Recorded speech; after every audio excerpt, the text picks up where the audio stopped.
नमस्कार दोस्तों, आप सभी का मेरे YouTube channel Neha Sharma story teller पर बहुत बहुत स्वागत है। और जो नए व्यूअर्स मेरे साथ अभी जुड़ रहे हैं इस वीडियो के थ्रू या पहले किसी पिछली वीडियो के थ्रू जुड़ चुके हैं, उनका भी मैं तहे दिल से शुक्रिया अदा करती हूँ। आप में से बहुत सारे व्यूअर्स ये जानते हैं कि मैं हिमाचल प्रदेश से बिलोंग करती हूँ।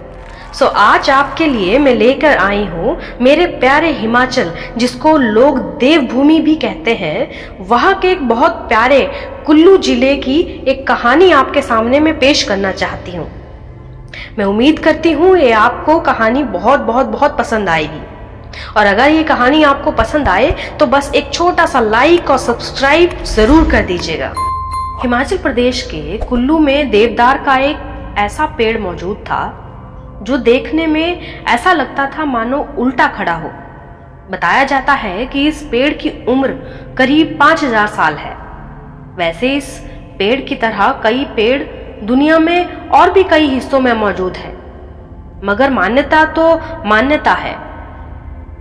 ऐसा नहीं है कि यह देखने में ही ऐसा लगता है कि मानो जड़ें ऊपर की ओर हो और टहनियां नीचे की ओर, जैसे आम के पेड़ों की विपरीत हो। इसे लेकर एक कहानी भी प्रचलित है और आज मैं आपको वही कहानी सुनाने वाली हूं। इस पेड़ को कहा जाता है टुंडा राक्षस की केलो। स्थानीय भाषा में देवदार को केलो कहा जाता है। आइए जानते हैं टुंडा राक्षस की कहानी और उसका इस पेड़ से क्या संबंध है। देवदार का यह पेड़ हलान के ऊंची घाटी स्थित कुसुमटी में है।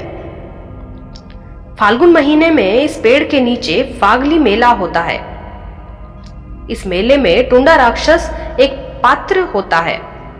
कहा जाता है कि हलान इलाके के देवता वासुकी नाग ने किसी शक्ति की परीक्षा लेने के लिए इस पेड़ को जमीन से उखाड़कर उल्टा खड़ा कर दिया था। ऐसे में आज भी यह देखने में ऐसा ही लगता है मानो उल्टा हो। कहा जाता है पुराने समय में ऊंची घाटी के हलान के पास नगौणी वन में वासुकी नाग तपस्या कर रहे थे। उसी दौरान एक दिव्य शक्ति उनके पास आई और बोलने लगी कि मैं आपकी गोद में बैठना चाहती हूं। वासुकी नाग ने कहा, मैं ऐसे किसी शक्ति को बिना जांचे परखे गोद में नहीं बिठाऊंगा।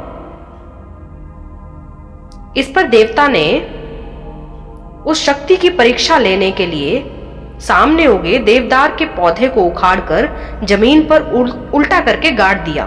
वासुकी नाग ने कहा, सुबह होने पर भी यह पेड़ सूखना नहीं चाहिए, हरा ही रहना चाहिए। अगली सुबह तक देखने को मिला कि पेड़ की जो जड़ें ऊपर की तरफ थी उन्हीं में से कोंपले निकल आई थी। ऐसा चमत्कार हुआ मानो दिव्य शक्ति देवता वासुकी नाग के इम्तिहान में पास हो गई थी। वासुकी ने उस शक्ति से परिचय जानना चाहा तो उसने कहा, आप मुझे किसी भी नाम से बुला सकते हैं। इस पर वासुकी ने शक्ति को हर्षु नाम दिया। माना जाता है कि हर्षु को 18 करड़ू में से एक माना जाता है और इसे भगवान शिव का रूप भी माना जाता है। इसी समय से हर्षु को वासुकी नाग की पालकी में स्थापित किया जाता है।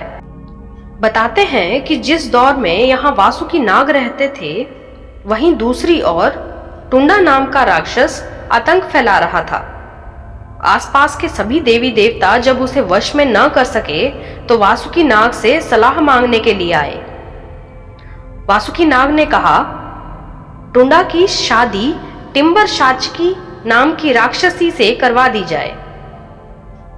सबने टिम्बर शाचकी के सामने प्रस्ताव रखा। अब आप पूछेंगे कि ये टिम्बर शाचकी कौन है, तो कहानी में आगे बढ़िए। मैं आपको आखिरी में यह जरूर बताऊंगी कि यह टिम्बर शाचकी कौन थी।